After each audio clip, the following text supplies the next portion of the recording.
Well, I did not enjoy that. That is unfortunate. All the hype I've seen online in the comments of different people saying how awesome this was. It's peak 10 out of 10.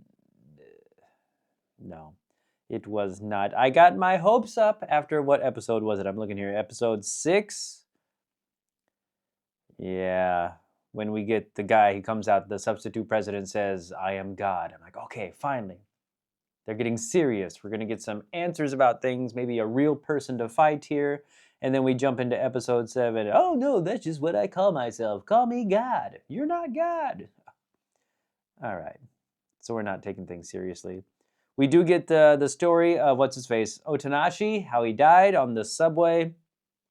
And then we get the fishing maniac, which I just immediately thought Pokemon. I heard fishing maniac. I'm like, are they going to fight a Pokemon trainer on like the Route whatever 16? Yeah, so we're just right back to silliness. Of course, that leads to her doing that. Was it the harmonics ability where she splits in two, and they got to go fight him? And you think, okay, well now something interesting is going to happen because she has all these personalities. So they just, what do you think is going to happen to her when all these personalities go back into one body? I'm like, okay, well, this might be interesting.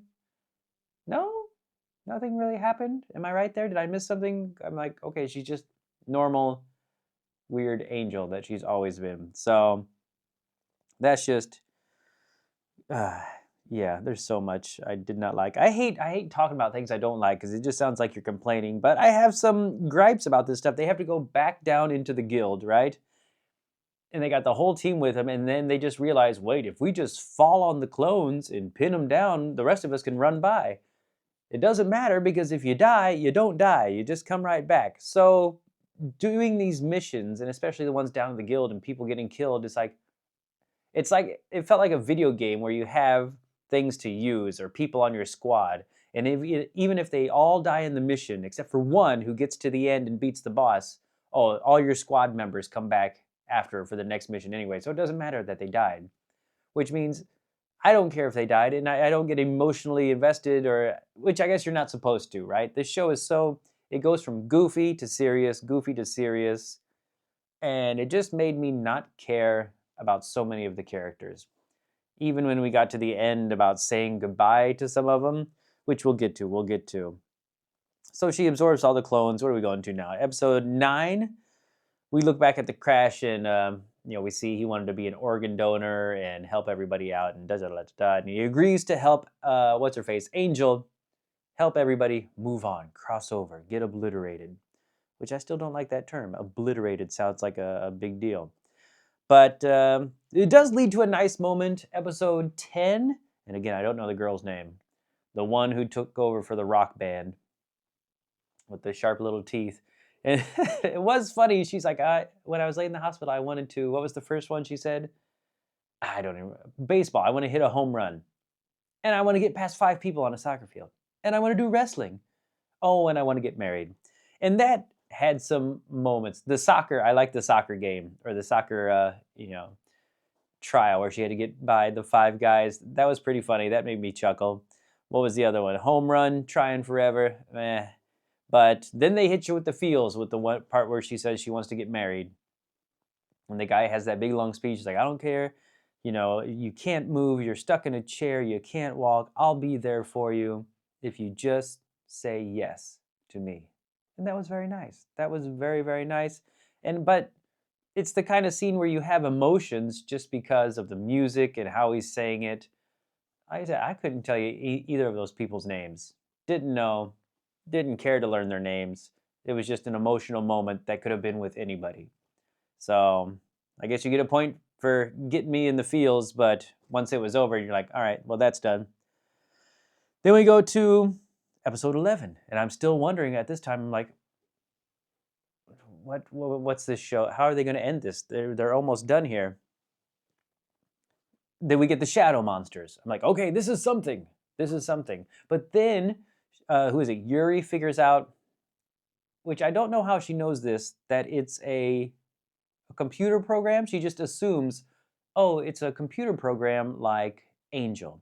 That means there's a computer. That means I just have to find the person operating it and I can change the program. How does she know it's a program? Other than when we get that flashback of when the person changes into the smoke monster, and it kind of looks like computer programmy. How he changes into it. It's not just like a poof of smoke. Maybe that's how. But I was thinking, how do you know? Why do you just assume it's a computer program? And what's with the afterlife having so many computer programs? It was kind of weird. Let me see. It had an interesting concept. Like if it devours you, it takes your soul and it turns you into an NPC. I'm like, okay, that's something. That's something we can go with. But by this point, it's becoming too little, too late. I mean, we move on. She goes down into the place, back into the guild, and meets up with that guy. Finds that guy at the computer screens who talks about there's too much love going on, so we had to make something to get rid of that. And then he tells the story about the programmer of the place. And I even forget the story. I watched this earlier today on my lunch break, and I was like, I should go back and watch this. But honestly, I didn't care anymore about what's going on in this world. Yeah, they come up, and who is it? Just the 5 of them left for graduation, and they're doing their goodbyes. The third to last guy, so it's Angel and Otanashi, and that guy with the purple hair. What's his name? Why was he third to last to go? Why wasn't it Yuri? I don't know. Again, I just didn't care. They got you in the feels again when Angel wanted him to say the words. She's like, just say those words. Say the words to me. He says, I love you, and poof, she's gone. And you get the feels. We get the post-credits scene of them passing each other in the street, and you're like, oh, look, they meet each other again. So the problems. What this show could have been better. First, dying in the afterlife that isn't really dying. Okay, I don't care about any of the fights. Why are they using guns? Guns never work. They hit Angel, what, once or twice throughout the whole series? Or else she just does that diffusion or the god skin, whatever thing. Why are they using guns all the time? That was nonsense by the end. This show would have been a whole lot better if they had actually met someone who was God, like when I thought the substitute principal was going to be it, and we could have learned something maybe more about what was going on.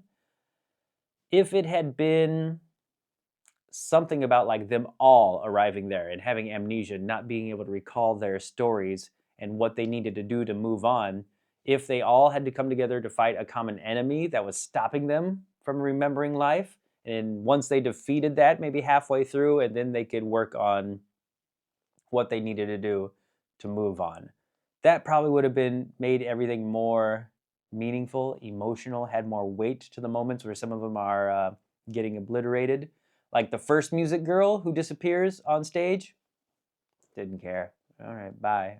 Oh, look, she's being replaced already. So, But if they had all gone on like some kind of journey together, instead of just what we got, going to the guild. How many times did we go there? Like 3 times? And again, getting killed doesn't matter, so it doesn't matter when you get knocked out a window or if a spike lands on you, a hammer slams you into the wall. Yeah. I tried to be, what's the word I'm looking for? Objective? Try to think, what do people see in this show? Because if it's just about kids or people trying to, achieve their purpose, achieve their dream, and so they can move on, or there's plenty of other shows that do this so much better, give you that feel of the meaning of life, having accomplished something, having regrets but trying to fix things in the end. There's so many shows that do it better. Why? Somebody explain to me why this one has got everybody just 10 out of 10, it's peak, oh my goodness. Because all I can think of, a few funny moments where I laughed out loud, and a couple of moments where it gets you right in the heart. But that's again, the music, the acting, that's all that was. Couldn't name the characters. You see, I keep having to look down to remember Otanashi's name. So, yeah. There's my poo-poo review of Angel Beats. Let me know down below what you thought about it. If you loved it, please tell me what you loved about it. I'll listen. Maybe there's something I didn't quite think of. If you agree with me, always love to hear that. Of course, of course. What have I got coming up next? I don't know what's next. There's one called Monster. It's a series with like 75 episodes. I might start diving into that one. I'm trying to think of what else I can think of off the top of my head. I tried watching one called Gangsta. Wasn't really in the mood for that right now. And was it Lost in Starlight is another movie? Tried to start I Want to Eat Your Pancreas. Some of it depends on mood, right? It's just what you're in the mood for. So I think I'm going to try start watching Monster and check out maybe another movie or so I have on my list and see where we go from there. So yeah, comment down below. Please like and subscribe to the channel if you have not done so already. And I will see you next time.